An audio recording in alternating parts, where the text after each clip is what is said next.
afternoon. Friends and colleagues, and welcome to this new book symposium on Freedom's Dominion, a saga of white resistance to federal power, which is the newest book from Professor Jefferson Cowie, our guest of honor here this afternoon. We are extremely fortunate and grateful to be joined also by several scholars from around Tuscaloosa, who will have the opportunity today to share a few words about the importance of this type of work and advancing scholarship on the social and political themes, challenges, and opportunities that have been a part of life in Alabama since before it was a state in the Union, and then after, and then back again. I, of course, am Jackson Harris, and I am the Director of Community and Civic Engagement here in UA's Division of Community Affairs. Of particular relevance today, however, I will note that I spent my first 18 years of life growing up in Eufaula, Alabama, the population hub of Barbour County, which is incidentally the central geographic focus of Jeff's latest book. When I was in Eufaula back in January, my grandfather mentioned that someone at church, who incidentally is also here today, mentioned that some guy at Vanderbilt had written a whole book about Barbour County. And I found this highly unlikely, especially because my grandfather couldn't remember any additional details. I thought, that might not be right.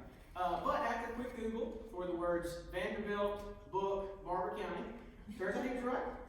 And I confirmed that not only the book had been written, it was written by none other Professor Jefferson Cowie. Now, I'm not a historian, that's why I invited some of you with us today.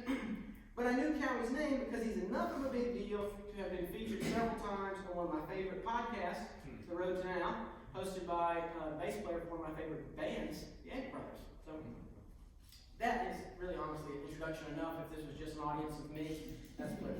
In any case, Freedom's Dominion was published in November 2022, and a few weeks later, it was on the front page of the New York Times Book Review. For a 512-page book about one little county on the eastern edge of Alabama's Black Belt region, I'd say that's making a bit of a splash. Now, there's much more to say about Jeff's newest contribution to the literature and society in general, but that's what we've invited you all here to do today. So now I'll simply give an overview of the event and then get out of the way. Over the past few months, many campus partners have coordinated and worked together to bring Jeff to the capstone this afternoon and share his work to spark new ideas and conversations. Of course, for those of you who aren't on campus here, you probably don't know that this is also Dead Week, so if you feel like our student population is a little bit sparse, let's assume they're all studying hard for their exams as they're rapidly approaching. So in the interest of being a public institution and making this unique and exciting event accessible later to digital audiences, we've got a little recording. We'll share highlights on our Instagram and hopefully get the recording of this event posted where folks can view it. In any case, this event would not have been possible without the support of four co-sponsoring organizations: the College of Communication and Information Sciences Diversity, Equity, and Inclusion Committee, the Department of Communication Studies, the Department of History, and Crossroads Civic Engagement Center, which is an initiative of our Division of Community Affairs.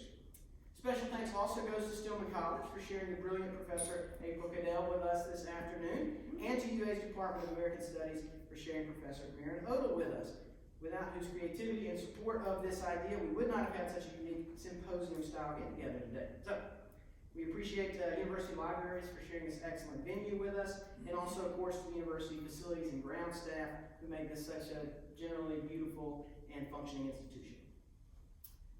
For today's event, we'll basically have three parts or acts, if you will. To begin, we'll invite Professor Cowie to share a presentation with us, introducing us to his most recent project, its central themes, etc. In the second act, we'll invite each of our five Tuscaloosa scholars to share brief responses to Freedom's Dominion, highlighting the points they find most compelling or raising new questions and sharing how Jeff's work relates to their own diverse scholarship across the board, ongoing projects, etc. We've got a sample of incredible scholars with us today from across the disciplines, and I can't wait to hear what they've got on their minds. So, finally, to conclude our event, we'll open the floor to our attendees here and invite questions for Jeff and all of our respondents in more of a panel format. Our hope is that this event encourages more research and discourse on the life and legacies of Alabama communities, especially with an eye to improving the quality of life in our state and building a better future. If this university and the state it represents and serves is indeed, quote, where legends are made, unquote, may we be ever mindful of not only the quantity of those legends, but also the quality those legends. And now to introduce our featured speaker, Professor Jefferson Cowie, the James G. Stallman Professor of History at Vanderbilt University, which obviously is UA's favorite SEC institution. Jeff is a social and political historian whose research and teaching focus on how class, race, and you see how I just went, right? On how class, race, inequality, and work shaped American capitalism, politics, and culture. His previous books on the New Deal, the 1970s, and trends in American labor have received an outstanding number of recognitions and awards, including the 2011 Francis Parkman Prize for the best book in American history, the 2011 Merle Curti Award for the best book in social and intellectual history, and the 2000 Philip Taft Prize for the best book in labor history. In addition to his scholarship, Cowie's essays, reviews, and opinion pieces have also appeared in the New York Times, Chronicle of Higher Ed, American Prospect, Politico, Democracy, The New Republic, Chicago Tribune, Inside Higher Ed. This is literally all the publications in the United States. He is also the recipient of several fellowships, including the American Council of Learned Societies and Andrew Mellon Foundation, and the Society for the Humanities at Cornell. He has appeared in a variety of media outlets, including C-SPAN's Book Notes, CNN's The 1970s, NPR's Weekend Edition, as well as other documentaries and radio broadcasts. Prior to arriving at Vanderbilt in spring of 2016, Cowie taught at Cornell University for 18 years, where he also served as chair of the Department of Labor Relations, Law, and History in the ILR School. For 4 years, he lived on the Cornell campus with his family as the inaugural House Professor and Dean of William Keaton House, a living and learning community of 300 students. A passionate and dedicated educator, Cowie has garnered a number of teaching awards during his career. The reason we are all here today, in his most recent work, Freedom's Dominion, a saga of white resistance to federal power, is the reason Jeff is here today. It is a riveting account of 2 centuries of local clashes with federal authorities. Now, it took me several months, but I can attest it was riveting. The reason it took me so long is because it's very long. The story reveals how the freedom to oppress is forged in one small place through enduring struggles between white people and federal authority. The New York Times calls it, quote, important, deeply affecting, and regrettably relevant. Essential reading for anyone who hopes to understand the unholy union, more than 200 years strong, between racism and the rabid loathing of government. Cowie's narrative is immersive. His characters are vividly rendered, unquote. Now, please help me welcome to the podium and to the University of Alabama, our guest today, Professor Jefferson Cowie.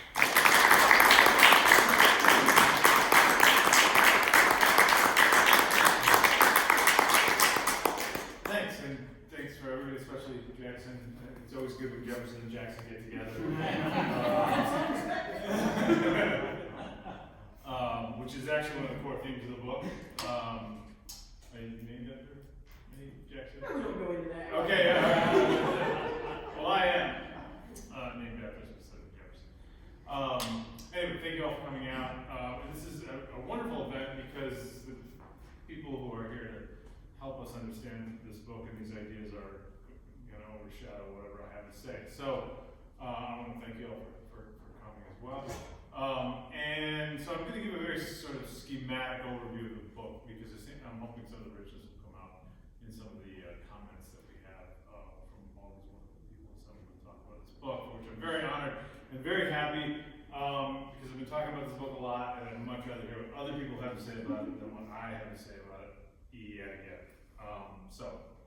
Thank you all very much. And I'm not new, but relatively new to Southern history, relatively new to the themes of this book.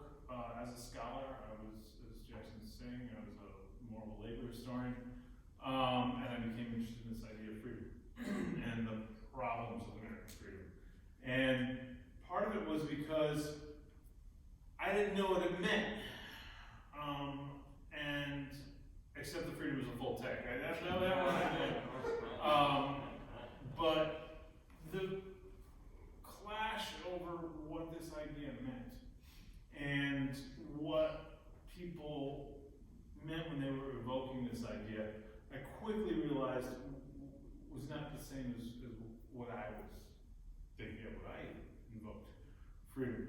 And so I began to sort of think about what made up freedom in the United States, and why freedom for some people is oppression to others.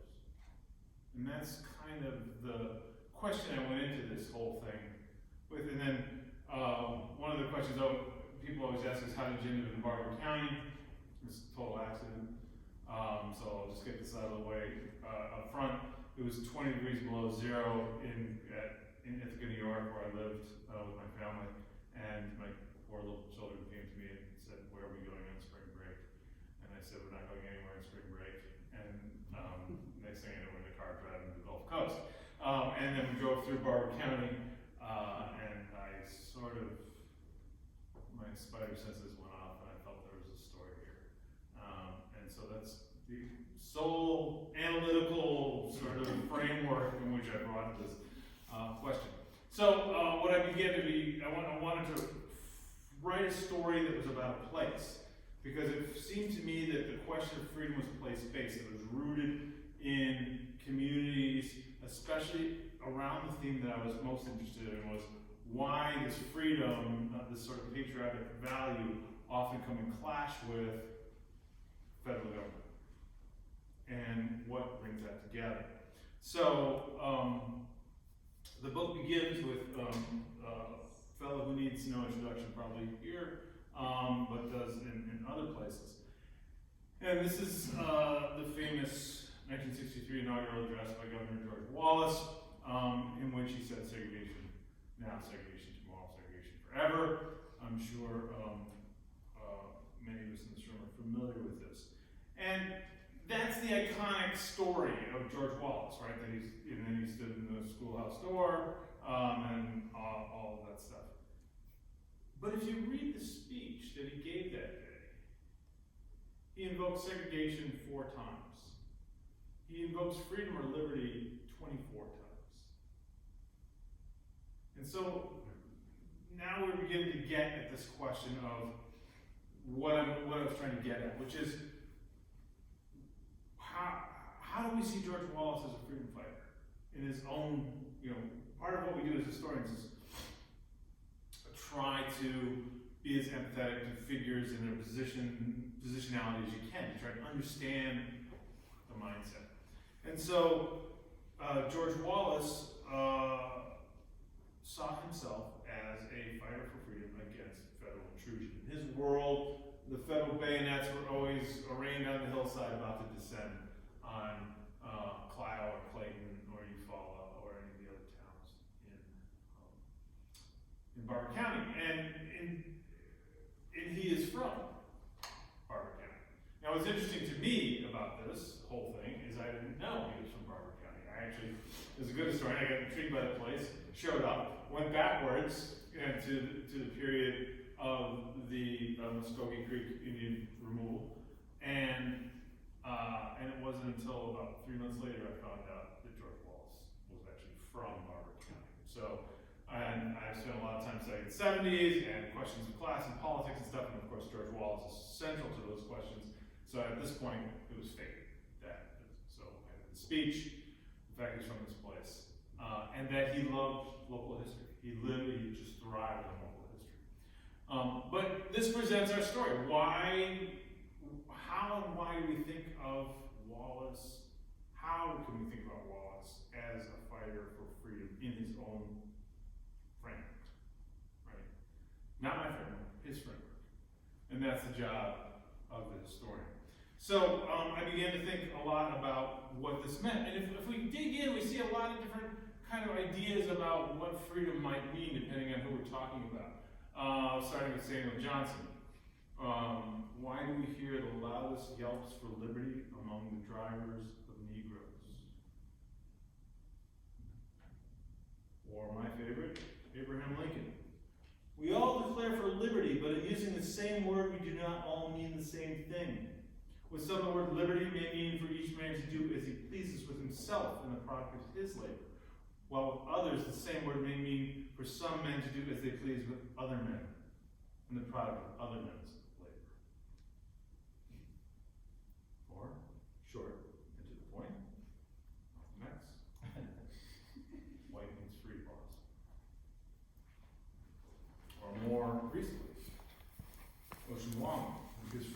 told, is nothing but the distance between a hunter and its prey. So there's this strain of freedom, the American creed, the thing that we believe in more than anything else as a people, that is deeply problematic, that leads to not just negative and positive freedom, as Isaiah Berlin would have suggested, but in fact another element about the freedom to oppress others, the freedom to enslave others, the freedom to take other people's land. That is also a form of freedom.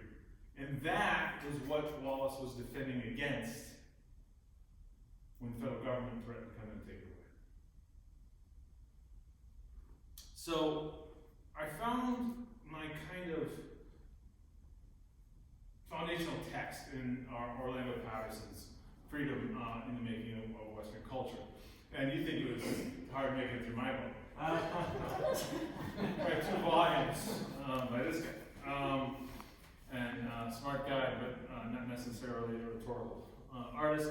But what he did, he goes all the way back to the founding of the idea of freedom in Athenian democracy, and points out that Athenian democracy, the democracy upon which this republic is based, was a slave society. And that the idea of freedom emerges in the Western mind as a relationship to slavery.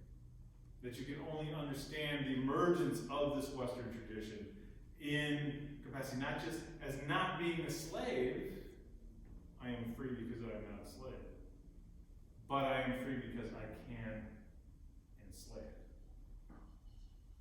And that became, so he basically says, freedom is a chord. Think of it as a chord, right? With 3 notes. Personal freedom, we all know this one, individual liberties. This is the one we celebrate. This is the Bill of Rights, and this is what we get most excited about. Then he says there's civic freedom, which is the capacity to build your own political community, to participate in whatever way you may see fit, to vote, to assemble, whatever the case may be. And then the third one, he gives a terrible word, sovereign freedom, or the freedom of the sovereign. And this is the one that I am most interested in. This is the third note of the chord. The book was originally called Dark Note of Freedom, and this is the dark note that I'm interested in. This kind of scary dimension, and that is the capacity to assert your sovereignty over others. As he put it, men with unrestrained freedom of power in both personal and political life are free to change their fellow men, to define the good, unrestrained by the inertial weight of tradition. But of course, they're also free to brutalize, to plunder, lay waste, to call peace, to rape, humiliate, to invade, conquer, uproot, and degrade. That all of those negative things also fold into the Western conceptualization of freedom.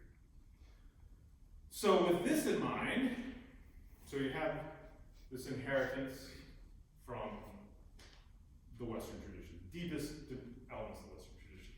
That gets carried over to the United States, a settler colonial society, and a chattel slave society. A fairly unique combination of events in world history, this sort of trait.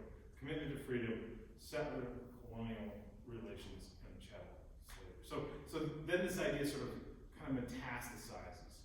And then it's put, sorry, this is out of sequence, but there's Barbour County, and it's going to be my test case. We'll talk about that in a minute. But what happens is this idea of freedom that I'm talking about gets put in this competitively or this politically charged grid that we call a compound republic or federalism. I prefer the compound republic because nobody knows what federalism actually is, because we're the anti-federalists. Federalism means decentralized powers. So we're going to call it the compound republic using Madison's frame. And so we have 3 levels of power: federal, state, and then local. And for the local, in this case, of course, is Barbour County in the southeast corner of Alabama, right in the Chattahoochee River. And their idea of freedom gets locked in on a local level as a struggle against federal power. And on the state level, we maybe call this as sort of a states' rights kind of idea. And if we think about about somebody like Wallace, the idea of freedom has too often been sort of dismissed as window dressing. He doesn't really mean all that freedom talk. What he means is segregation. I actually think it's the other way around. I think segregation is underneath the idea of American freedom. So I'm sort of flipping that a little bit. We can talk more about that. But what happens, and from the various themes in the book, is the federal government comes in, mucks with local ideas of freedom, and then local powers resist federal authorities. So this idea of freedom runs into a sort of ambivalent federal authority that comes in to try and challenge what local ideas of freedom might be when it comes to Indian removal or Reconstruction or race relations or civil rights. And the federal government is kind of a hero in this book. I call it a weak-kneed, clay-footed hero. It's not a great hero. If you really want to write good stuff, you need a better hero. But because in ambivalent ways, the federal government comes in and sort of tries to corral this local form of white freedom to dominate, white freedom to oppress. And locals fight back, pushing an idea of their freedom against federal authority, in what I call racialized anti-statism. So freedom becomes this sort of fight against federal power, this racialized fight against federal power, to maintain the freedom to dominate on the local level. Hope that was. And then, of course, the states' rights is right in the middle there, around often siding with local political. Well, in the case of Barbour County, half the time the governor was from Barbour County, so they were in fact the state. It was the county of governors. So in the book, what I do is I trace four periods. I break this down into 4 books or 4 periods. And the first one is Indian removal.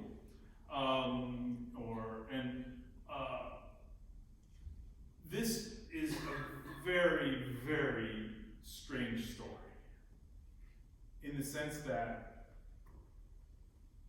this little slice that looks kind of like, I don't know, New Jersey or something, along here, along the Chattahoochee River on the eastern flank of Alabama, was known as the Creek Nation. And is what remained to the Creek people, the Muskogee Creek people, after, Andrew Jackson took over so much of Tennessee, Alabama, and Georgia. But this was, by treaty of 1832, belonged to the Creek people. And this was kind of a long game. Jackson was hoping, President Andrew Jackson was hoping to move people through a privatization scheme that were going to break up this into individual plots of land and give them to the indigenous people, and then hopefully eventually they would sell that and move west of Mississippi, Oklahoma. This didn't work out as planned, but what happened was he actually, this is the mind-boggling part, Andrew Jackson, whom we think of as, who is rightly the Trail of Tears person, the Indian removal person, the allow white people to populate the entire Southeast guy, actually sent federal marshals and federal troops into this area to kick white people out. So it doesn't make sense within the sort of basic narrative of American history, but he did it. And so, this kind of, to make a long story short, lots of frictions, but the federal government is in there removing white settlers. And this obviously makes Jackson unpopular, it makes the federal marshals unpopular, and it makes the federal troops unpopular because they are mucking with white people's God-given right to expand into the wilderness. That's all, in scarecrows. And so they assert their freedom from federal power and their freedom, their Jefferson-Jackson freedom to own that land. And this is some of the most valuable land in the world. Right? This is the Black Belt. Where cotton is going to be expanded. And so, and then the story is insane because it includes like Francis Scott Key coming out and trying to broker a deal, and this kind of wild-eyed guy who becomes a martyr to the cause, and then the entire state ends up being mobilized against Jackson, and the governor turns against Jackson, and they're talking about civil war in the 1830s, and then finally it ends up in a war, an actual battle, known as the Second Creek War, in which the indigenous people actually end up fighting back on their own, not looking for federal protection. But the amazing thing to me, and this is another theme in the book, is how much the indigenous people look to the federal government. Like, that's not the story in the cowboy movies, right? It's in fact the opposite. They are just pleading with Jackson, pleading with Secretary of War Cass to honor the treaty, come out, bring troops, and protect them from the white intruders. And the subsequent battles are known as the Intruders' War with the federal government. Needless to say, finally, when the Creeks get truly angry and give up against federal protections, and they go into battle, they fight against the intruders, and once they actually begin to attack the intruders or the settlers, as you might think of them, that's when the federal government flips, comes out, and basically drive the Creeks out of the entire territory and into out to Oklahoma, where they start a town called Eufaula, Oklahoma. So that's all book one. The second one is probably a little more familiar to you because this is a more standard narrative that you might be familiar with, rather than this kind of counterintuitive idea of Jackson supporting Native Americans against intruders. And that is the Reconstruction period. As we all know, this is the era of a flourishing of biracial democracy in America, largely at federal bayonet point. This requires a militant,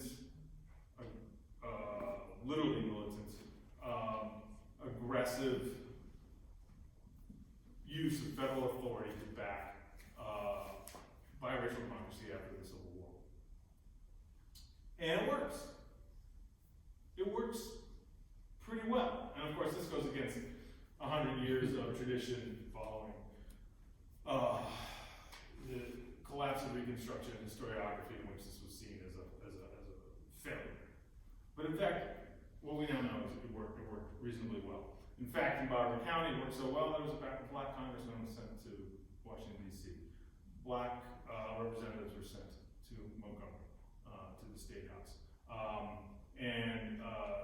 It was, there's plenty of corruption and all that, but there was more than a little bit of corruption in New York City as well. I'm from Chicago, tell me about corruption.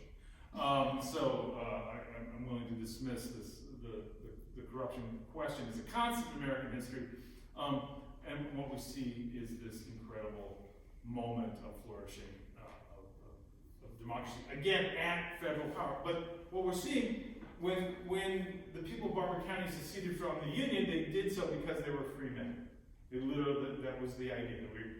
You cannot tell us, Abraham Lincoln, how to deal with our freedom. And so the broadside of their resistance actually said that they posted around the county was, do you want to exist as slaves or as free men? Which is sort of fascinating when you think about that they were preserving their right to enslave by claiming that they weren't slaves, they were free men, going all the way back to the earliest forms of democracy in the world. Federal authorities are in town. They are literally guarding democratic systems, and this is a central theme of the book, is how important it is for strong, robust democratic institutions. And there's an implicit argument in the book that freedom is in some ways antithetical to democracy, because democracy requires rules, regulations, institutions, and sacrifice. which is not always, does not always dovetail with how we think about freedom. And so what happens is the local whites try to reassert their freedom to dominate in a variety of ways, talk about the oppression of federal power and how they become slaves to federal authority and all this kind of stuff. And they again, to make a long story short, all sorts of shenanigans they try to do politically until they finally give up. And in November of 1874, they waited until the black voters of Barbour County had marched into Fall and opened fire and shot 8 people in the street in a hail of gunfire, and basically reasserted in these terms their freedom. And I like this cartoon because it sort of suggests just how this passiveness of the U.S. Marshal. He's kind of there, kind of not, kind of doing his job, kind of not. And what the local whites knew that the black voters didn't know at the time, or the Republicans in general didn't know at the time, was that there were orders for the federal troops to stand down. The word had leaked through a telegraph to stand down. And so this destroyed this experiment in biracial democracy during Reconstruction. Black activist organizers, known Republicans, fled the county. They disappeared into the woods. They left the county. And while this coup, I call it a coup, it's, if you drive by the historical marker, it's called a riot. But I call it a coup d'etat. There was another event happening up at Spring Hill in the northern part of the county where they just burned ballot boxes and tried to shoot a scalawag judge, a white Republican judge, and ended up killing his son instead. In this sort of synchronized attack on democracy. But they were very happy to have reestablished freedom, white freedom, or in the sort of racialized anti-statist approach in which they're literally pushing back against federal power. And what this does is it destroys not only democracy, but it ends Reconstruction in Barbour County. Reconstruction dies 1,000 deaths throughout the 1870s and even well beyond. But in this particular place, the Republican Party is on the run. And the Republican Party is the party of Reconstruction. And so the federal investigators go down and do interviews, and it's actually an incredibly rich trove. I think historians in the room probably already know what a rich trove these investigations are, these events, and they interview black Republicans, they interview white Republicans, they interview Democrats, they interview the marshals. It's fascinating stuff. But what we know is after this, there is almost no political activity among African Americans after 1874 Barbour County. And so this opens what I call either federal power retreat, or as it's called in the book, the third phase of federal power repose. And what happens here is the federal government essentially pulls back. This is an era of the federal government going back behind sort of restricted boundaries. They've got their own problems. They've got an industrial strife in the north. There's an economic panic in 1873. There's a national railroad strike in 1877. They got a lot on their plate. They're not worried about the South anymore. They're exhausted with Civil War, Reconstruction, all that kind of stuff. But what happens is, in the absence of federal power, they recreate some of the most wicked and oppressive dimensions of the antebellum system. And so we see a rise in convict labor, lynching, and ultimately the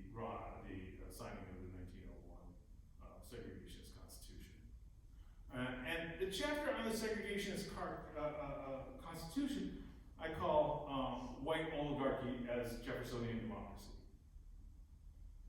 And what I mean by that is they use the Jeffersonian ideology, this anti-statist, anti-federal ideology that Jefferson is so excited about, but they use it to establish the planter elite's power in Barbour County, and to a certain extent, the industrial power of the coal and steel interests over in Birmingham. And so, this is from the lynching memorial of Barbour County's Montgomery. But one of the stories that I follow in this section is one of J.W. Comer, brother B.B. Comer, who we may know as the governor, progressive governor. And he was a fascinating character from one of the biggest planting families in Barbour County. And he was in the Battle of Atlanta, and he was shot, and his body servant, a guy named Burrell, actually rode as a slave, put him on a boat and rode him all the way back down to Chattahoochee to the arms of his mother. And then this guy, J.W. Comer, went on to be the kingpin of convict labor in the state of Alabama.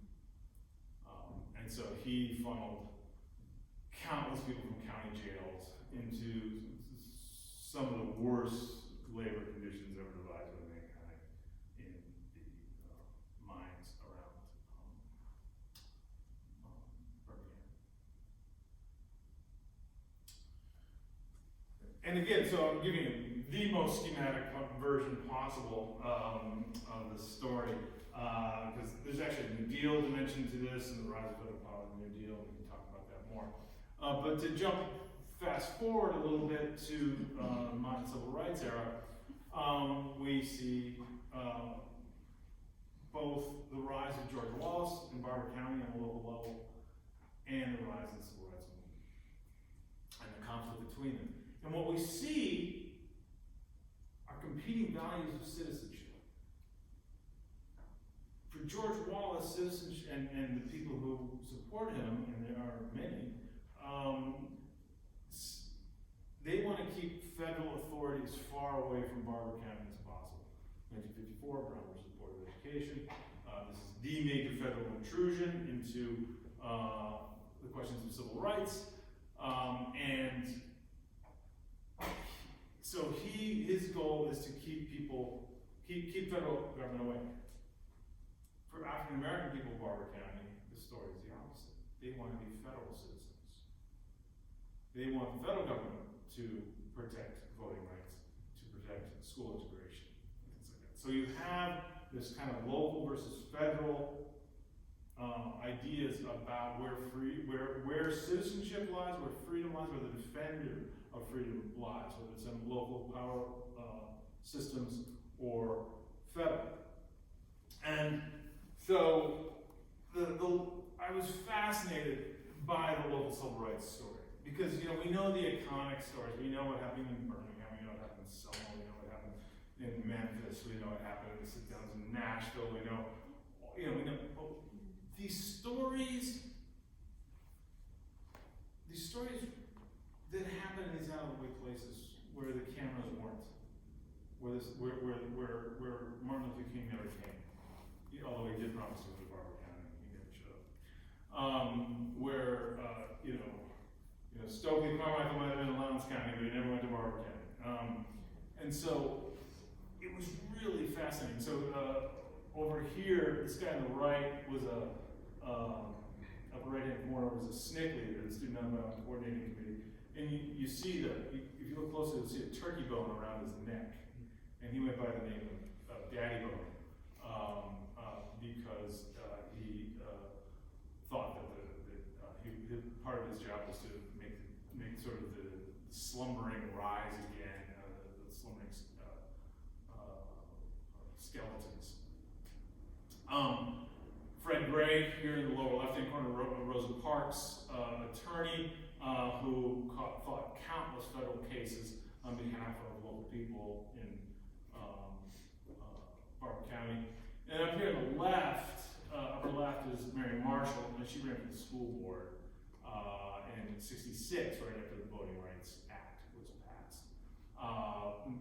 Incredibly brave woman, and the '66 election is so interesting because the sort of scales fell from my eyes in this project a little bit in this moment. This is Hosea Williams. And Hosea Williams was one of the key lieutenants in the Southern Christian Leadership Conference. He was one of King's most trusted allies or advisors. King called him Castro, because he could get stuff done. He was sort of a warrior. And he was put in charge of voter registration drives in the summer of 1965 on the question to try and get people registered, given that the Voting Rights Act was going to pass. Lyndon Johnson promised the Voting Rights Act in the spring of '65. He demanded swift passage. It dragged on all summer, and both SNCC and SCLC people. He's talking. Danny Burns talking about SCLC volunteer. They're all trying to organize voters, register voters, and then the Voting Rights Act is passed. Everybody's super excited. They get record numbers to register, although George Wallace, who's one of the shrewdest guys you'll ever come across, rather than repress voting, he inflated white registration numbers. He sent every school kid home with a voter registration pamphlet, and flooded the entire state with newly registered white voters to drown out the registration of black voters. But Hosea Williams, he's going over all the numbers back in Atlanta at the headquarters of the SCLC, and he's trying to figure out why do some counties have these really vibrant organizing drives that have lots of registered voters, and others don't. He's like, I know this county, I know the leaders in this county, they got a good movement, but they don't have that many registered voters. This county has kind of a bad movement, it's not a very strong movement. Why do they have so many registered voters? And he's puzzling over this, and he's got the spreadsheets, and then he finally realizes there's one variable that explains why a county has good registration numbers and another county doesn't. And that is the simple fact of the presence of the federal registrar in the county. And this is when everything made sense to me about the nature of citizenship, the cost of freedom, and the significance of the federal government. Now, the federal government wasn't great. It had a very checkered appearance in the Deep South after the Voting Rights Act. But you can definitely see the pivotal role it's playing under Hosea Williams' leadership, or under Hosea Williams' calculations.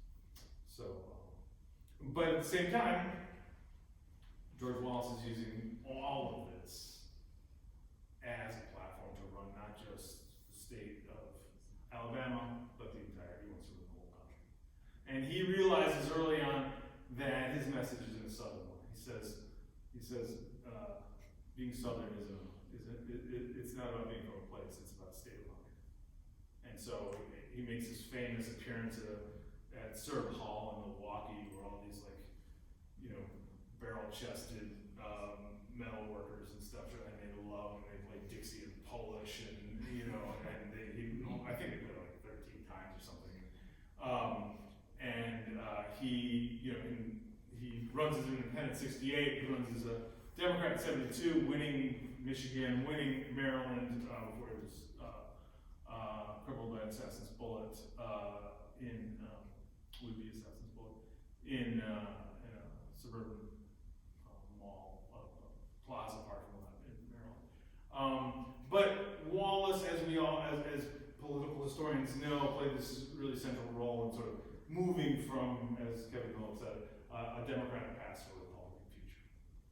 And Richard Nixon studied Wallace, and in fact, Nixon's people said Nixon let everything domestic go. He didn't care about anything except whatever Wallace was doing. He oversaw that person. And because he was a student of Wallace. And took this sort of transformation of the party system forward. And I sort of trace it very briefly at the end of the book, going all the way up to a little bit of the present day, this sort of racialized anti-statism, this sort of white brand of freedom that emerges in Barbour County, but thousands of counties.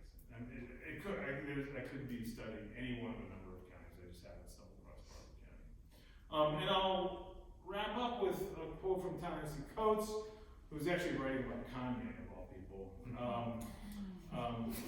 When this is before Kanye went totally off the rails, but he said he describes what he calls a white freedom, a freedom without consequence, freedom without criticism, freedom to be proud and ignorant, freedom to profit off of people in one moment and abandon them in the next, a stand your ground freedom, freedom without responsibility, without memory, Monticello without slavery, a Confederate freedom, the freedom of John C. Calhoun, a conqueror's freedom, freedom of the strong, built on antipathy or indifference to the weak. And so that, Coates really, I think, captures much of what I'm trying to get in this sort of 200-year history of what we're counting the idea of freedom. I don't know if anybody recognizes this. This is a mural. Yes, Wallace. It's a mural of Wallace outside of Clio, Alabama. It's actually, but this is a sort of detail. It's much bigger. But I wanted this to be the cover of the book. They wouldn't let me. But without me. I got pictures of me. But it has all the themes. It's got the federal government. It's got the state government. It's got Wallace. It's got African Americans. It's got cotton. It had all the key things. And it has a storm cloud over Wallace's head, and then a big crack right down the middle of the whole story. So I thought it was perfect. Anyway. So thanks for that very schematic, sitting through that very schematic way. So I think the highlight will be hearing what other people have to say. Thank you, Jeff, and we'll just leave this up here because it is such a great photograph. We'll just leave that up for the end. As anticipated, my hair went gray. I don't know. At this time, we'll introduce our first of our 5 responding scholars. After each respondent has given their remarks, we'll just ask that you take a seat here in the front of the room so that when we conclude our response portion, we roll right into the Q&A panel. Merritt Odle is Associate Professor and Director of Graduate Studies for the Department of American Studies, as well as the Faculty Advisor for BISN, Bama Indigenous Student Network. She teaches courses in Native American Studies, the history of the body, and early American culture, and is currently developing a campus Indigenous Histories project that will both document UA's relationship to removal, but also to demonstrate Native presence at and relationship with the university from the time of its establishment to today. Her first book, Under the Skin, Tattoos, Scalps, and the Contested Language of Bodies in Early America, was published in November. Congratulations. Merritt, thank you for being here. The podium is yours.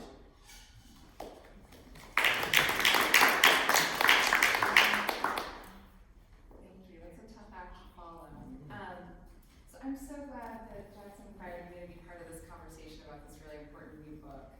I'm really happy to see that, happy is the wrong word, I'm really glad to see that Indigenous dispossession is being included here in a sort of longer history of disenfranchisement, exploitation of both land and people, and physical and political segregation. And it too often is not part of that story.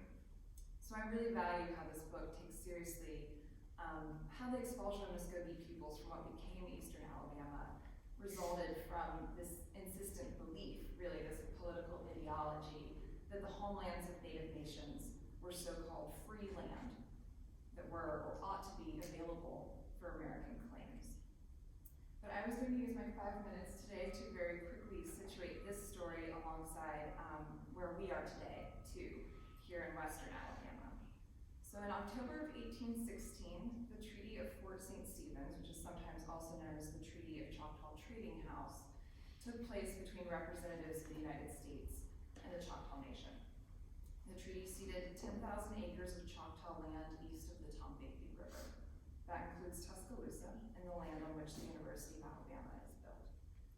According to the treaty, the Choctaws were to be paid $6,000 per year for 20 years.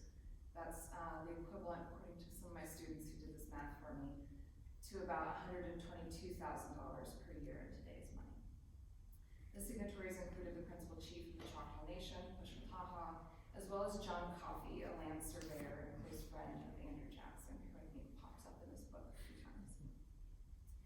So Tuscaloosa is on ceded Choctaw lands, but it also occupies a sort of historic border region between Choctaw, Muskogee, and Chickasaw territories. But it's also tied into the story that Freedom's Dominion is telling about the violent expulsion of the Muskogee. Between 1826 and 1846, Tuscaloosa was the state capital, as many of you know, and it was here that what were known as extension laws were passed, asserting Alabama jurisdiction over native lands and native people. And those laws were attempting to pretty much undo tribal governance and tribal courts, while also doing things like preventing native testimony in state courts, denying native people the right to vote. So Alabama had power over native people, but native people could not then answer back to state power.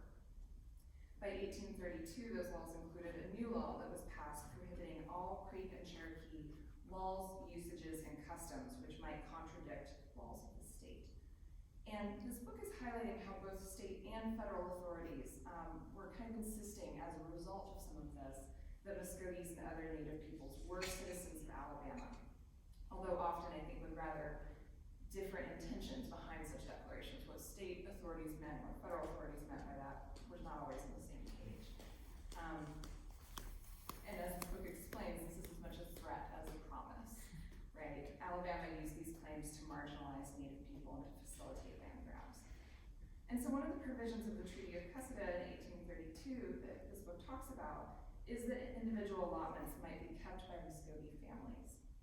In doing so, though, that was intended to atomize and fracture both the territory and the sovereignty of the Creek Nation. So one of the things I really wanted to emphasize is that, you know, the ultimate intention and goal of federal policy is to make collective indigenous land holdings into privatized property claims. So even as the federal government is, as you're seeing, this sort of clay-footed bulwark for indigenous sovereignty, sometimes it's also trying to undermine that ultimately by making those lands something that could be subdivided, commoditized, transferred, sold, and therefore eventually become U.S. territory. So American citizenship, I just want to highlight, kind of needs to be understood as a double-edged sword for indigenous nations. And I really love this line that you had earlier about freedom being place-based. And I think about that a lot, I think, with indigenous studies. And so if freedom is place-based, we might ask what it means to lose one's sovereign territory in relationship to one's claims to freedom. As Creek leaders said themselves in 1830, we from our infancy have been taught to exercise our feelings as a free and independent people. So freedom matters quite a bit rhetorically for sovereign native nations as well as white settlers. So many of those forced out of the lands around Eufaula, so the sort of site of this book's study, in the years following that treaty, come through Tuscaloosa. Where Maxwell Hall, so those of you who are on campus know where Maxwell Hall is now, was an open field in the 1830s that served as a campsite for hundreds of Muskogees during the start of their removal from Alabama in 1834. Sarah Gale, who was the wife of the governor and the mother of Amelia Gorgas, noted in her journal that her husband bought a pony from those of the encampment. It was intended as a gift for their son. Muskogee leaders visited the legislatures in the capital, downtown, before leaving Alabama in the midst of cold, wet weather that winter.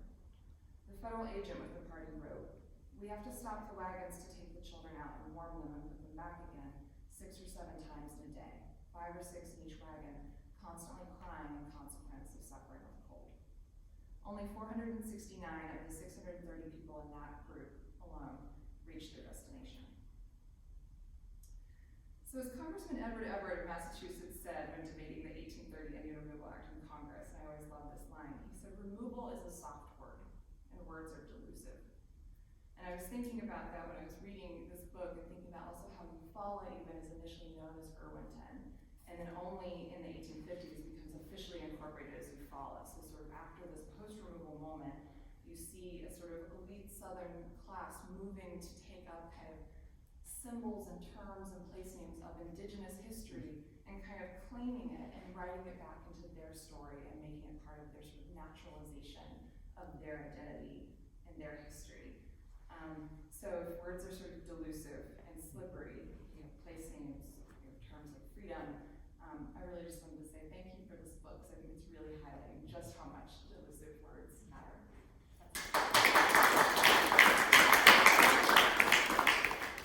Thank you, Mary. Wow, we appreciate you bringing those important pieces of the story for us this afternoon and contributing those. Up next, we invite Josh Rothman to bring remarks. Josh is professor of history, chair of the Department of History at the University of Alabama.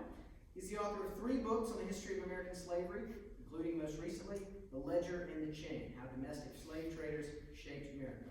Josh, over to you.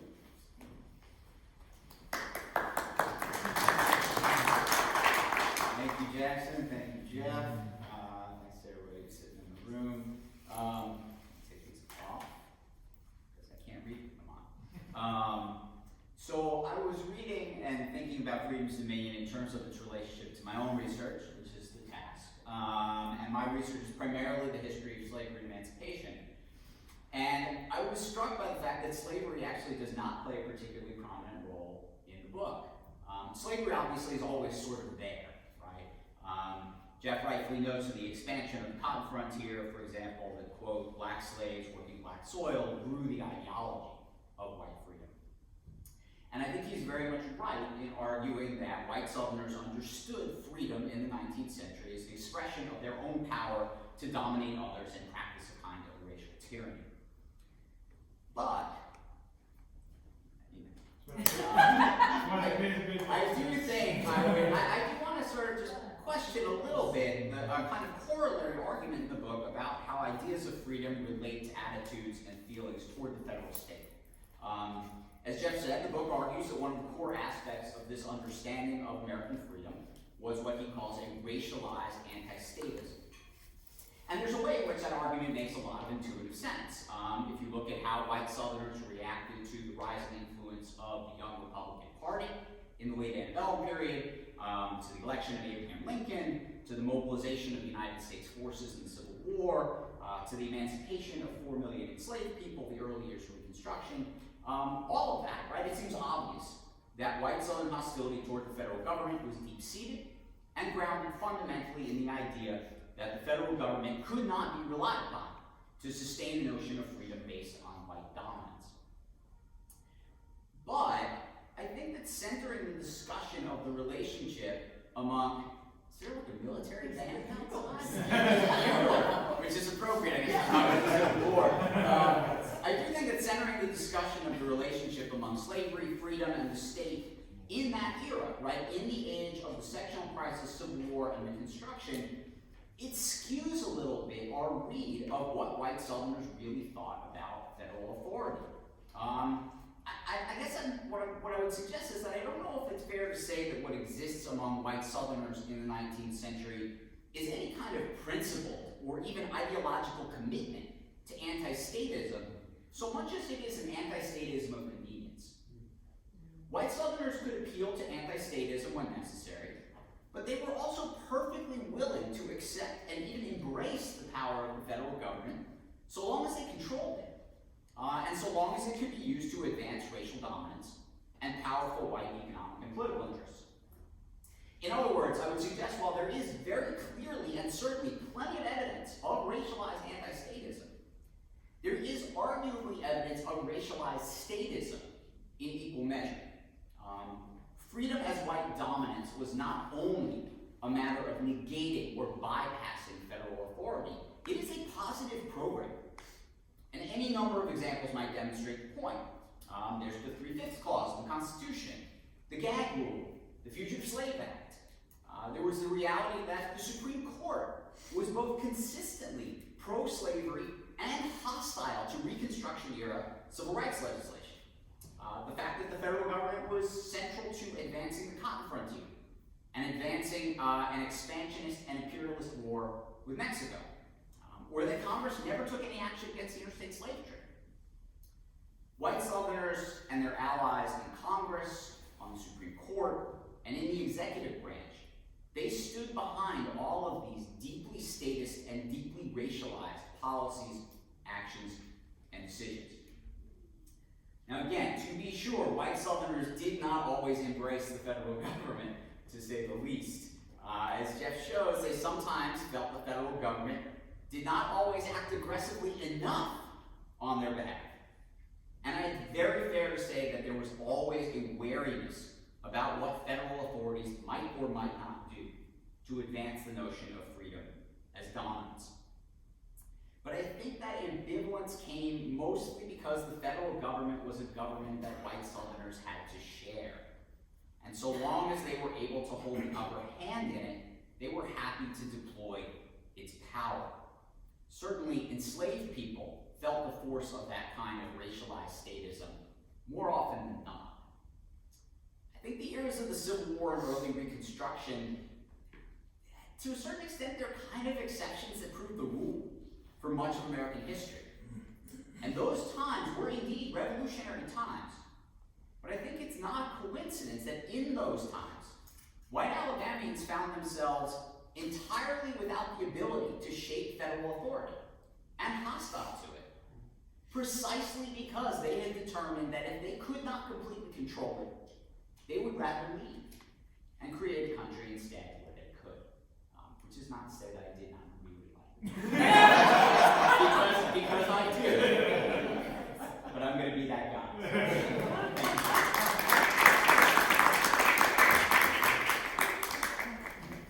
Thank you, Professor Rodman. That was excellent insights.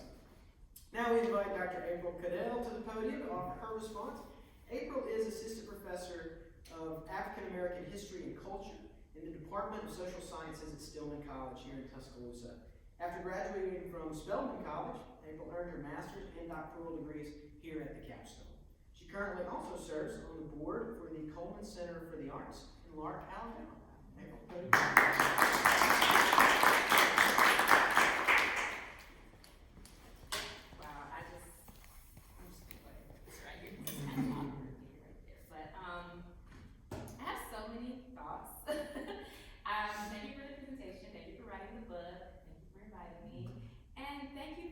that guy, because I also had some critical readings. Like like this is roasting. This is not a okay. But while I was reading the book, I was very much enjoying the book. But based on the type of research that I do as a historian of African American studies, and also as someone who wrote a dissertation on the social construction of the human subject, what I realized I was sort of waiting for, or what my mind was adding into my reading in order to make sense of the events and why people do what they do when we look at historical figures, is what is known as the social construction of whiteness and what that requires. And so many of you may be familiar with social contract theory, and two scholars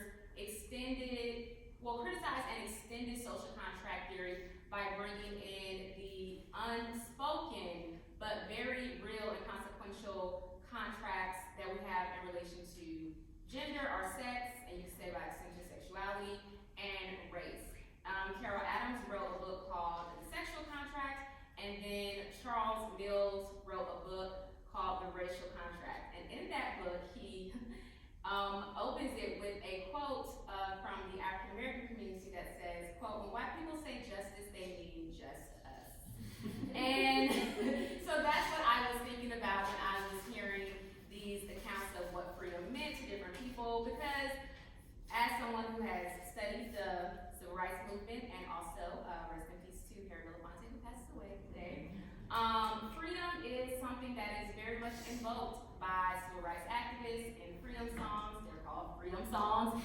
So obviously, as you stated, people mean different things when they talk about freedom. And of course, I appreciated the going back to the thing in democracy, because even when I teach about that in world history, I'm like, democracy with white male senators who, well, they weren't considered white then, but with male senators only, and there was also a slave class, and they could vote, but not the women. And then, yeah, so there were definitely like asterisks to Athenian democracy.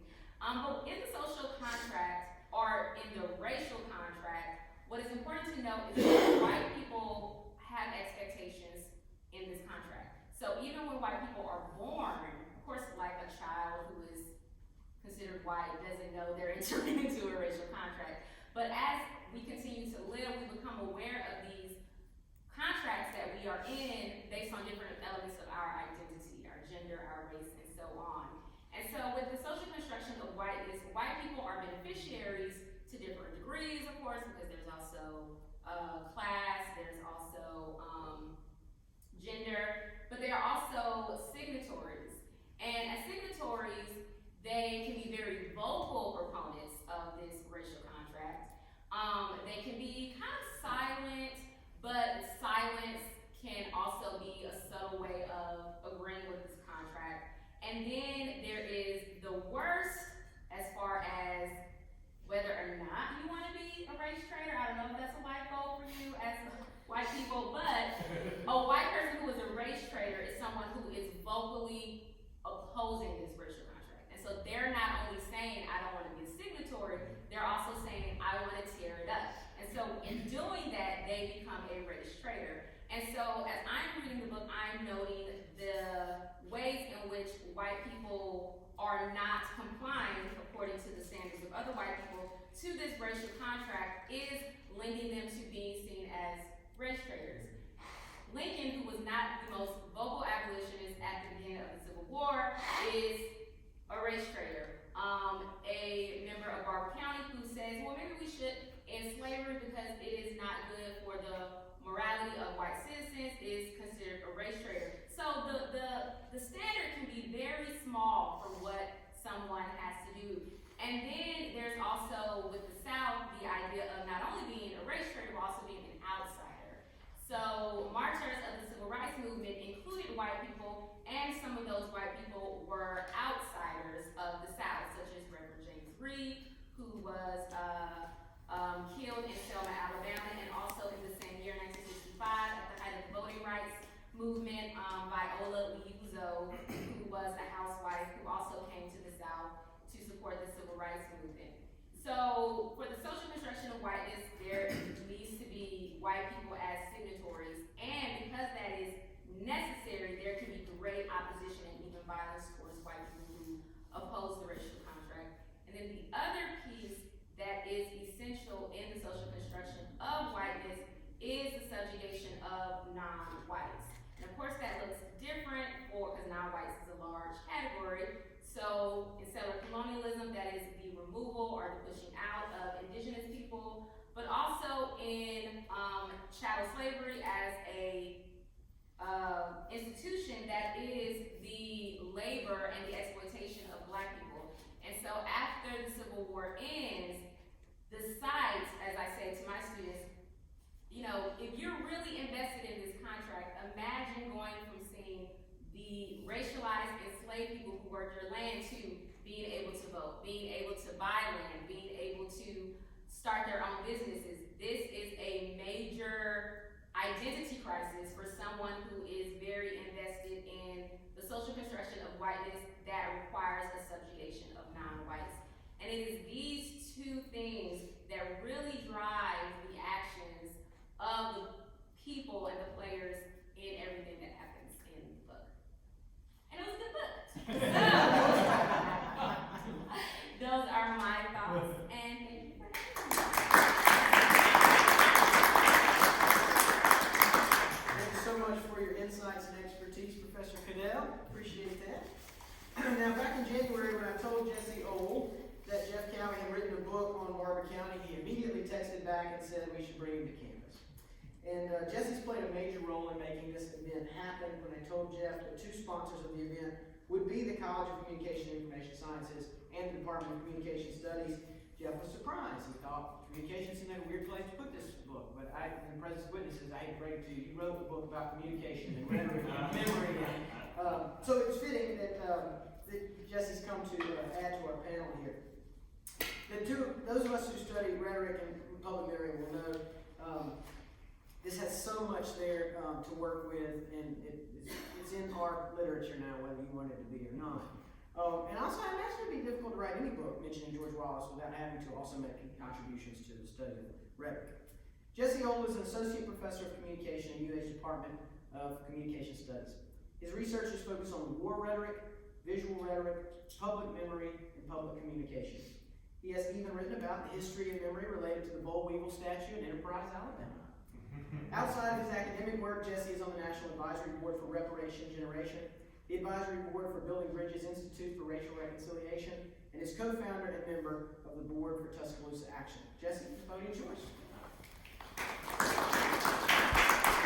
Well, thank you all so much for coming today. It's been a real great conversation so far, and thanks, Jackson, for all your hard work in putting this together. I want to start, Jeff, by giving you what I consider to be the greatest compliment you can get as a scholar and as a writer, and that is to say, I'm looking forward to putting this on my syllabus. I really, when I was reading this, it immediately struck me in terms of its relevance and its connection to a rhetorician from the 20th century, Michael Calvin McGee, who has a theory of linguistic materialism that he describes as the ideograph. And so McGee was really interested in sort of the relationship between words and ideology and materialism. And he stumbles on this sort of idea that he calls the ideograph. And ideographs are these little fragments of culture that are culturally resonant, but they're in many ways hollow. He's like, they're vehicles for ideology.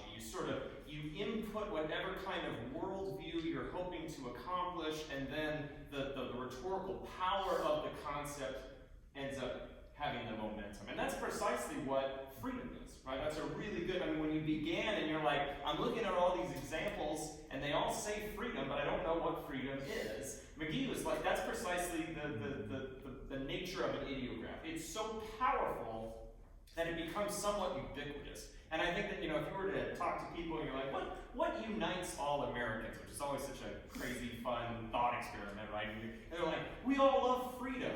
And I love the way that this book comes in and be like, well, freedom for whom, right? Freedom for what? And I really don't think that there are many more important questions right now. And you can see this sort of the way that it intersects with all kinds of political controversies. Thinking about sort of the experience during the pandemic, right? Where it's like, well, my freedom to not wear a mask, it's my body, right? Well, it's like, okay, but that freedom is imposing on my freedom to live, right? Or hey, I have the freedom, the right to bear arms, right? Well, when does that freedom superimpose my freedom to live, or to go to the grocery store, or to not have to worry about police violence and brutality? So the question of sort of the notion, right, of freedom and the way that it connects to so many different things today, and I love the way that sort of is tracked back with this example. So when I talk about ideographs next time, this is coming in. It's very, very high level scholarship. In terms of, I think, like the work itself and the way that it contributes to kind of like the scholarly conversations that are going on right now, there's just sort of two things that really stuck out to me. The first is to echo what Maren began with, and that is to really ground this work, to open it up with settler colonialism.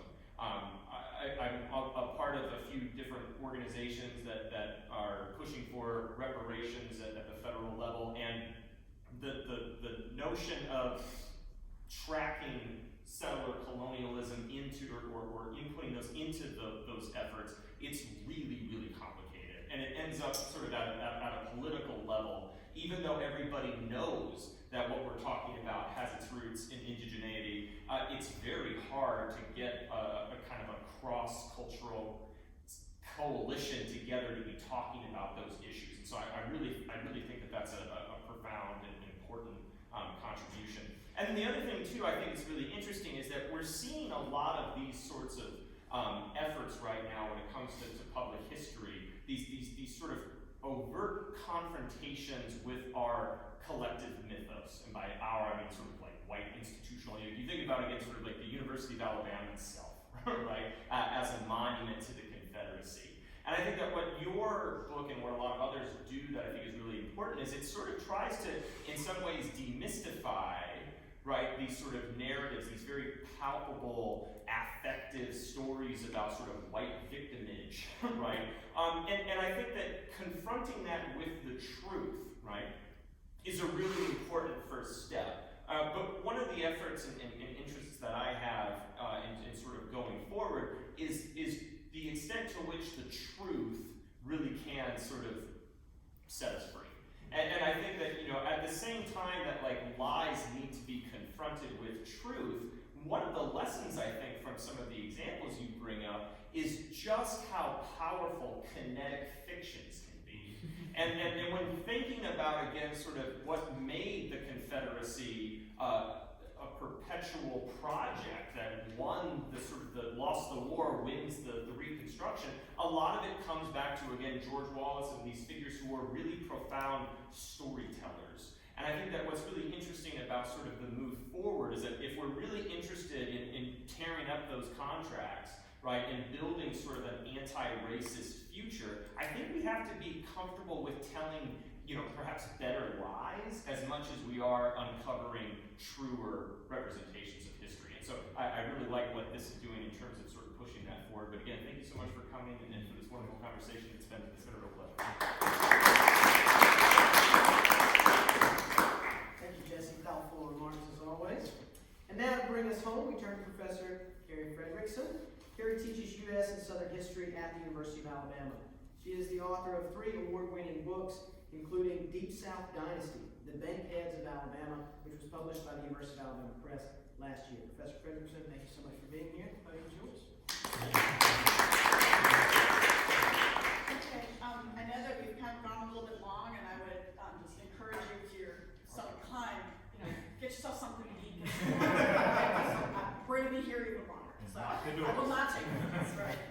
I was thrilled when I heard that Professor Cowie was coming to UA. For many years, I've assigned this excellent book on the fate of the white working class in the 1970s, and I fangirled on him a little bit earlier, which is a little embarrassing. As I read this book, I really wish desperately that it had been published a few years earlier so that I may have had the benefits of its insights while finishing my own book that covers a lot of the same territory. I think there's a lot to be gained from tracing a concept such as racialized anti-statism across nearly 200 years. An examination of our cramped and compromised freedom provides a certain clarity to what currently ails our democracy. There's value in seeing our troubled present in the past. I agree with your contention that white notions of freedom were and still are grounded in and perhaps require the oppression of people of color. For many white Southerners and white Americans, for that matter, freedom continues to be a zero-sum game. It's a depressing thought that gives little hope as we face contemporary anti-democratic forces wielding their own perverse ideas about freedom. But does the past and perhaps the future look slightly more hopeful or perhaps less terrible? If we look at moments of the expansion of state power in a slightly different way, and here I guess I'm kind of riffing on what Josh said earlier. In particular, what do those moments of state power expansion that seem to have little to do with race on the surface, what do they have to teach us? I thought a lot the last few years about the role that white Southern politicians, particularly those from this state, played in the expansion of state power. Beginning in the late 19th century, Alabama politicians saw federal dollars as the golden ticket to economic development and modernization. Unable and unwilling to tax themselves, they became extremely adept at creating a pipeline through which federal dollars flowed into the South. U.S. Senator John Bankhead Sr. of Alabama acquired millions of dollars to develop the Black Warrior River into a true working river, and then later broke a 20-year congressional logjam that led to the appropriation of federal money for the development of roads. By the late 1920s, federal road appropriations dwarfed all other federal grant programs combined, and infrastructure projects connected the South with the rest of the nation. Feeding at this federal trough accelerated during the New Deal years, and again, many of these programs were crafted by Alabama lawmakers. John Bankhead's son, John Jr., also a U.S. Senator, helped to craft the Agricultural Adjustment Act and later authored one of the most radical programs of the New Deal that aimed to turn tenants and sharecroppers into landowners. Alabama Senator and later U.S. Supreme Court Justice Hugo Black authored what became the Fair Labor Standards Act of 1938, which among other things established a minimum wage and maximum work week. Shepherding all of these and other New Deal bills through Congress was the work of yet another Alabama Congressman William Bankhead, brother of John Jr., who served as majority leader during Roosevelt's first term and was Speaker of the House during his tumultuous second term. All of these these men were white supremacists. And where possible, such as in the Fair Labor Standards Act, they took great care, as you point out, to exclude as many black people as possible. But these architects of white supremacy, who controlled the levers of state power, could never quite finish the job. And in their handiwork, we can detect the seeds of their demise. Now, it's true that black Southerners did not receive their fair share of New Deal welfare benefits, protections, or jobs, not even close, but they received some, which endeared President Roosevelt to them. Later, wartime industrial expansion pushed many of these new Democratic supporters north, traveling along the roads that John Bankhead, in his desire to build a more modern South, had made possible. Millions ultimately settled in communities where they then had a chance to become voters who could make their voices heard. Now, none of this is to suggest that the fight for equal citizenship was not difficult, often bloody, and yet unfinished. This perhaps will suggest a slightly less bleak future. With the expansion of state power comes unintended consequences, and hope sometimes lies at the margins. Thanks.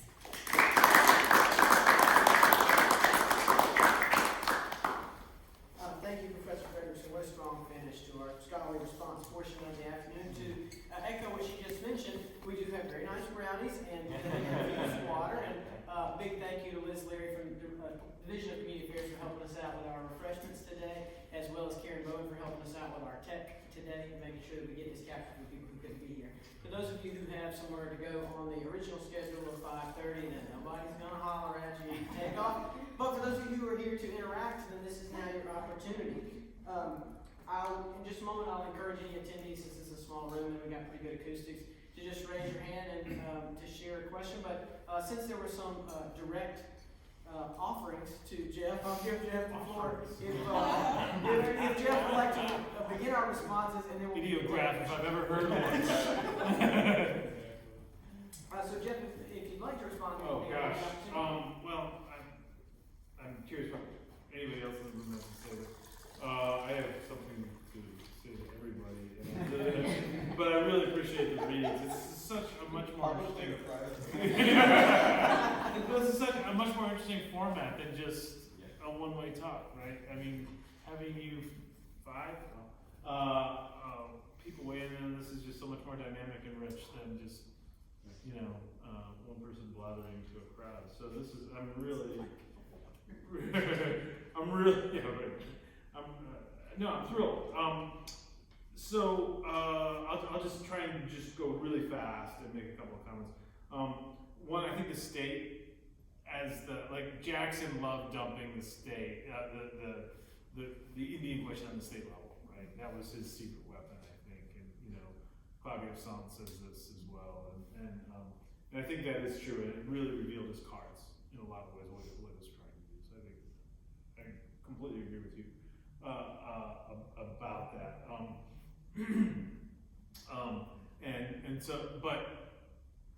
And this is a little bit of an answer to all the questions, or all the points, in the sense is, I'm looking for when the federal government comes in and sort of stirs this pot, right? Because I agree with what Josh was saying, that the federal government is supposed to be doing everything it can for white people. But when it doesn't, that's the problem, right? And the response is often very histrionic, right? It's very almost like melodramatic in the sense of betrayal and a sense of stealing of freedom from those that the heirs of Jefferson, the heirs of Jackson, those who really believe in this concept. So at several points in the book, I say, of course, the federal government mostly does what these people want, but I don't develop it. You're absolutely correct, because I am interested in sort of those betrayal moments. The social contract. Do you put freedom in the social contract? Is freedom part of the racial contract? The racial contract. That's what I was trying to fit. How does that? Well, the racial contract and the sexual contract are more about who is a citizen / who is human, and so therefore who benefits from that system. So social contract theory is kind of we're all citizens, but then Adams and Mills are saying actually there are more implicit contracts that are very obvious, but they'll plainly stated that it doesn't actually include all subjects. Exactly, right. Yeah, and so it seems like sort of freedom is at play in that sort of space between, especially I sort of like the race trader. I always think about sort of being of European descent but not ideologically white as a kind of similar kind of place. And then the one I like for that is Larry Butler, who is the summer volunteer for this King Scope campaign. He's a preacher, and he can get up there and preach, and they love the local black community really like him. I could go on about, and the question of black freedom is in use of black freedom is really so complicated on this, and I don't know quite even where to begin. Like it's such an immense question. And I actually have a grad student who's working on black use of terms from the early revolutionary period, and how the revolutionary rhetoric is mobilized on behalf of African American people by themselves, and co-opted or used or mobilized. Anyway, the linguistic. I saw this book as sort of partially a response to the linguistic turn, and that sort of it's partly community study, it's partly a material labor kind of study, and it's partially rooted in sort of the turn towards ideas about language and how language works in probably a unsophisticated way. But that's my hope. And but I wish I had the phrase kinetic fiction prior to writing it.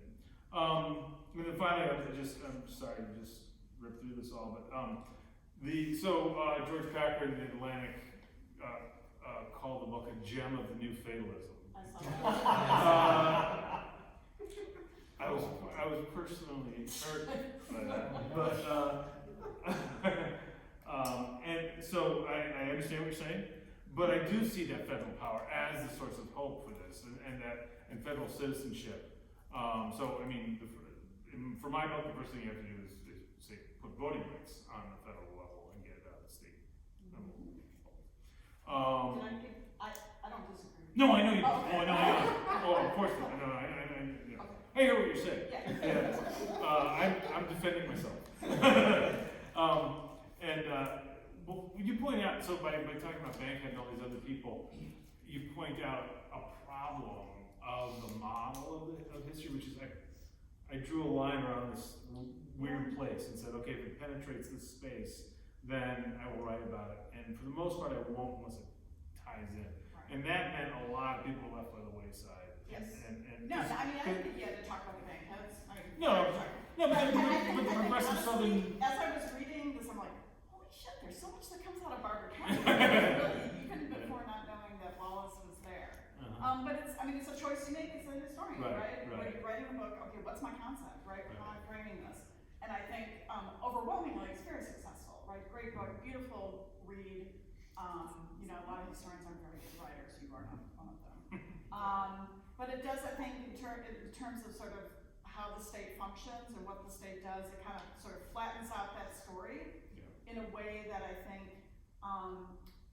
when Southerners do have control of the state, there are and they do try to deny, benefits and all of these good things that they want the state to bring. They try to deny to African Americans, and they're never quite completely successful. And that opens up an avenue for the moments that you're talking about. And then even so, the chapter on Mr. Donald Comer is a paternalist, a really sort of amazing paternalist textile mill owner. He's always trying to figure out how far can we let the New Deal go, and he's on the committees for the early National Recovery Act, and all that stuff. But honestly, I still wanted Barbour County to be part of the TVA. That was like kind of how I wanted this thing to end. But that's my lightning response. I don't want to give you. Well, and I apologize. In the spirit of exercising authority I have no right to exercise. I am going to halt this for a moment and invite some new voices into the room. So if you have a question, you just throw your hand up and I'll point over to you. And if not, don't worry, I got a bank prepared. Actually, I really enjoyed the presentation. I wonder, do you have any insight on how a federal government can reassert its power after it's been ousted or after it's retreated? Yeah. Yeah, Jeff, today's a good day to announce presidential run, so you got it. You go right ahead. I will not allow the youth and inexperience of my opponent.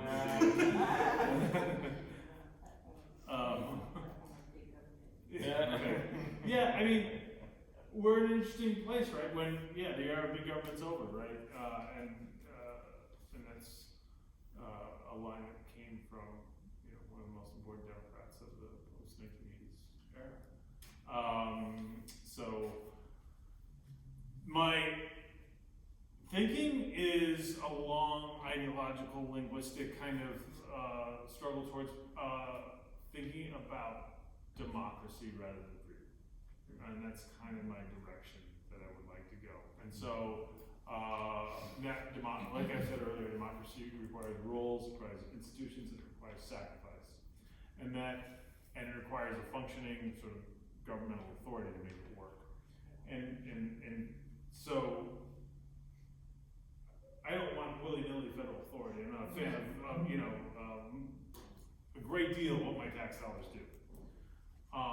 But I would very much like to see us shift our push towards the other dimension of the American creed, and that is democracy, which I think is in a very, very precarious state, really kind of structurally from the beginning, but has become worse, I think, since there is no right to vote in the Constitution explicitly. I think there should. It's left to the states, and I think that is a fatal flaw. Not to mention the Electoral College, but it's so that's a long project. Good. Hey, so I'm one of Dr. Frederickson's students. I studied the 1940s South, particularly elections and gubernatorial stuff. And in my research, I read the John Sparkin papers a lot. Oh, okay. And one of the things that both what you and Dr. Frederickson reminded me of is one of Sparkin's big things in the 1946 campaign is he wants more money for education from the federal government. But the second part of the sentence is always, but without federal control. Without federal control. Oh, federal so control. we want, I think the line is literally, we want federal money without federal control. Right. Which presumably is like a That's dogma the whole New Deal segregation. So that was interesting because it's kind of like a midway point between those two things with the federal government. But I was wondering as well because I also studied Jim Folsom, who was the governor, and I think at the same time, at least rhetorically, he's sort of articulating a more expansive notion of freedom and citizenship, where he's not deliberately singling out black people. He's shaking their hands on the campaign trail. He's not engaging in this race-baiting rhetoric, but at the same time, he's also Wallace's inspiration. That's right. So I just wondered what you two made of that. Right. And the interesting thing about Folsom is kind of what gets him in trouble is Brown versus Board, right? So there's another argument to be made. I'm not fond of it, but you could make the argument that Folsom is stumbling towards some kind of slow integration. Even Wallace is. Wallace is, by post-war Alabama standards, fairly progressive for a white person of race until the late 50s. He wasn't a Dixiecrat. Right, yeah, he wasn't a Dixiecrat. He followed the Democratic line. He wanted to build roads. He wanted to build technical schools. And he wanted to build hospitals for black people, hospitals for white people. And he's a protege of Folsom. My favorite line about Folsom is he said, "Judging by the faces in the crowd, there's a lot of moonlight integrating going on."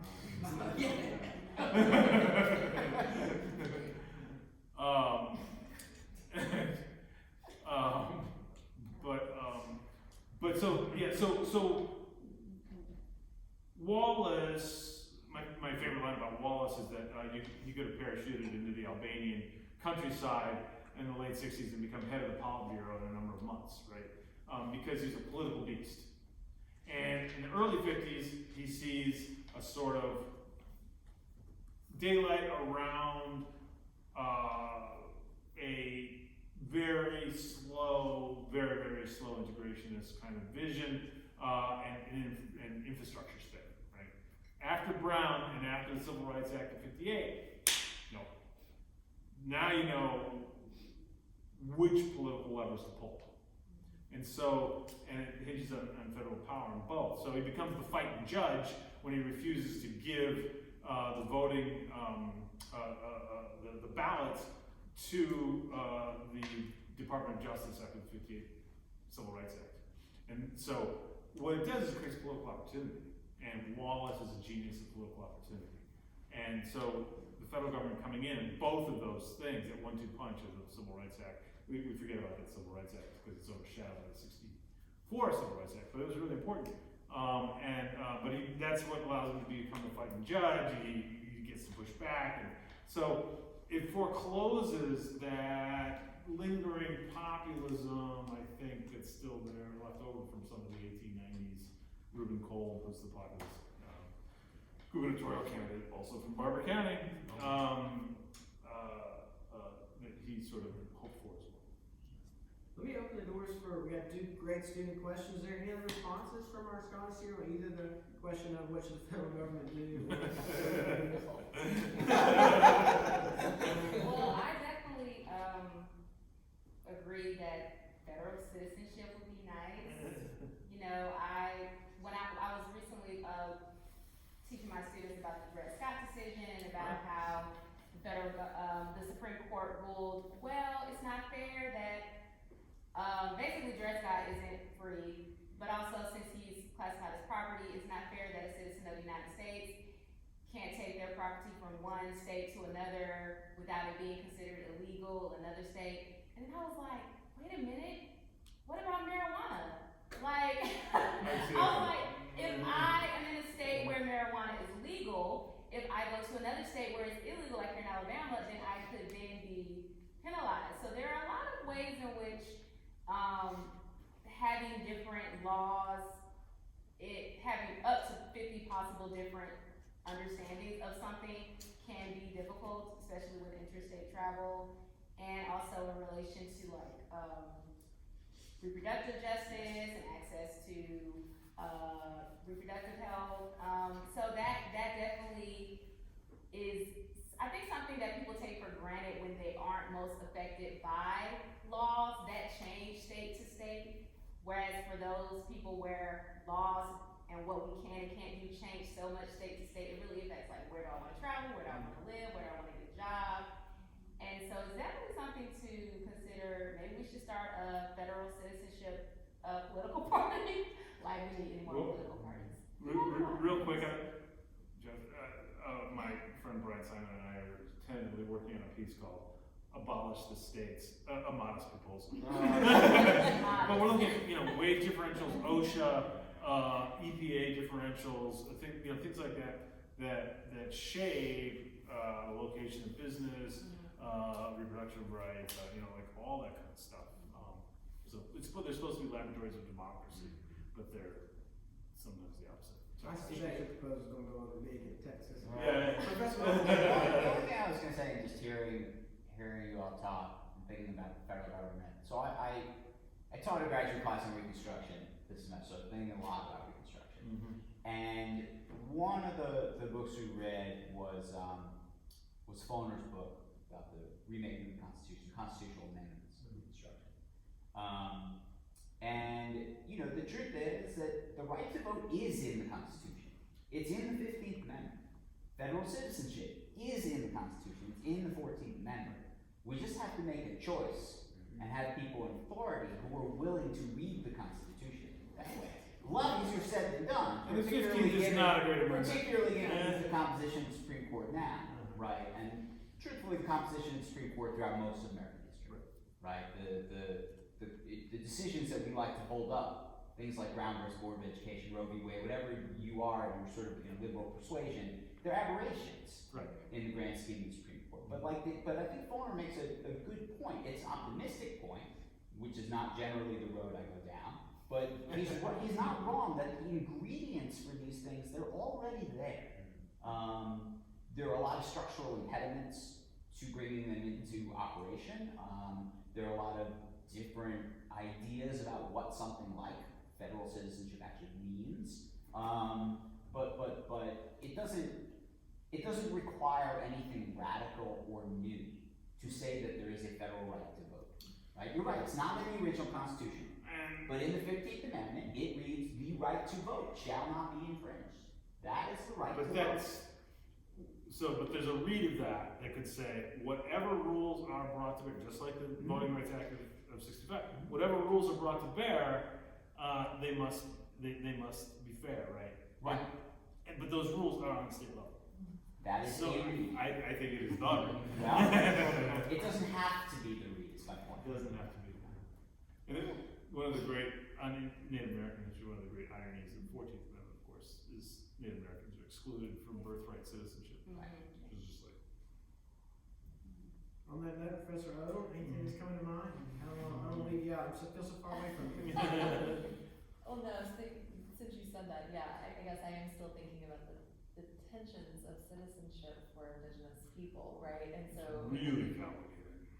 being left out of birthright citizenship in that framing is devastating in terms of its implications, but it's also in part what a number of indigenous nations and leaders would have wanted, and in fact continued to insist on for quite some time, of like not being American citizens. That actually matters. And so I think that's an interesting tension in the first part of your book, right? Is that the Creek Nation has something at stake in not being seen as citizens of the United States. And so that continues today too. So thinking about Vivian's question about the expansion of federal authority, there are certainly places and spaces where talking about dissolving the state, but also you would have tribal governments being like, hang on, wait, what? Like, what are we dissolving here today, right? Absolutely. So there are other spaces of kind of governance and authority that would have to come into that. This has been outstanding in no small part because of these guests. I'm going to let the last question come from the crowd. So, I'm Bob Powers, and I contacted you right after I heard about your book and made the clarification about Mo Brooks. Right, absolutely. Yeah, so Everything there's else a massive sort of factual / typographical error in the last. Well, I thought it was exceedingly accurate considering all the other books on Barbour County and the history and the folks there. There's great documentation on it, and to your point, it's on Barbour County, but it reflects so many other areas of our country. Having had daughter and friends who've gone to this great institution, and you all being here as teachers of our youth come along, it seems to me that one of the issues that pervades throughout this whole time frame is how well informed is the citizenry of what the Constitution, what's in our documents, and that question is still true today. So as you have our children coming into these institutions, excellent concepts, excellent ideas. How many of them are even aware of the basics of one, the Constitution, understanding the difference that's outlined on a theoretical basis of it, but in a broader concept? I have 4 daughters. Your comments about social contract, they have no great appreciation for it other than what I keep trying to tell them. You're not equal yet. So I ask all of you, where are we in terms of bringing our young people up to speed on, it's in the news now, but up to speed on what's the history behind this? I will, and this is maybe just a bit of optimism that I tell myself, right? I do think that we're a little bit further along than we sometimes give ourselves credit, and I can sense that based on some of the backlash, right? Like when you start to see how conversations in scholarship and conversations in academia and in the classroom are sort of not only villainized, but in some cases criminalized, like you can tell that there's a type of power in what is happening in the classroom, and that when young people learn about the past, the present, and the future, for a lot of people that's a threat. and so like when we're talking about sort of telling our history, well, that, you know, a lot of the history that we have been talking about is only a history that benefits certain populations. And so part of, I think, what gives me hope is, again, like by having that kind of, you know, sort of resistance, it seems to suggest that what we're doing does make a difference at a place like this. Yeah, I was pretty much thinking the same thing. I was like, well, we must be doing something because there's a call to ban books, or not really necessarily just books, but entire theories that aren't really actually being taught. But I remember that the year of the George Floyd riots, when, you know, and it was COVID, the first year, but so many books about race became bestsellers. Like Octavia Butler got on the New York Times bestseller list, even though she had passed away many years ago. And so I was like, well, I hope people are reading these books. I mean, well, I buy a lot of books, and of course, you know, academics, we buy more than we can read, but I was like, I hope people are reading these books that are, you know, being bought. And then I thought, well, there must be some backlash to people buying all those books, because then the next year, you know, they say, we're banning critical race theory. And I'm like, critical race theory is all through my CV and my dissertation. So I was like, and then I was like, who's teaching critical race theory in kindergarten? Because I didn't learn that in graduate school. But then I started realizing, oh, this is really just a code word for any racialized historiography of American history. So that could just mean the civil rights movement in detail, right? So, yes, I was like, exactly, that would be critical race theory. And so then I realized, well, there is a way in which, if you're gonna get more people voting, which those who want more of an oligarchy than a democracy, okay, you got more people voting. Then the next step to maintain control is to maintain the ignorance of those who are voting, right? So then if you can be the main source of information to those voters, then it's not a threat. But then, when they start becoming more educated, and then they are more likely to just not believe whatever someone tells them, or critical thinkers, then education is definitely seen as a threat. Final thoughts, Jeff? Well, I'm just thinking about this a little bit. You know, in some ways, you know, I put the 14th Amendment up on the overhead and we dissect the whole thing. It was a ridiculously long, convoluted, incomprehensible amendment. And, you know, so we're doing this really deep dive into this stuff. But it's up against the types of anti-ideas that are in the popular culture, right? And so this ends up deepening the rift, right, between, those who can talk about these things in sophisticated ways and those who don't. But it's not necessarily a failure of education, I don't think. I think it's a success of an ideological project to obfuscate and to make difficult. I mean, I'm not saying that we don't have a lot of work to do as educators, but we're up against something different than education, right? And that's what I don't know how to respond to. Well, that's not quite new fatalism. I really do. Please accept my sincere apologies for my inadequacies as timekeeper. A huge thank you to all the co-sponsors today. The University of Alabama's mission is that it will advance the intellectual and social condition of the people of the state, the nation, and the world through creation, translation, and dissemination of knowledge, with an emphasis on quality programs in the area of teaching, research, and service. Thank you all for being here today and playing a role in that university's mission. Thank you to all of our participants, including from Vanderbilt, Professor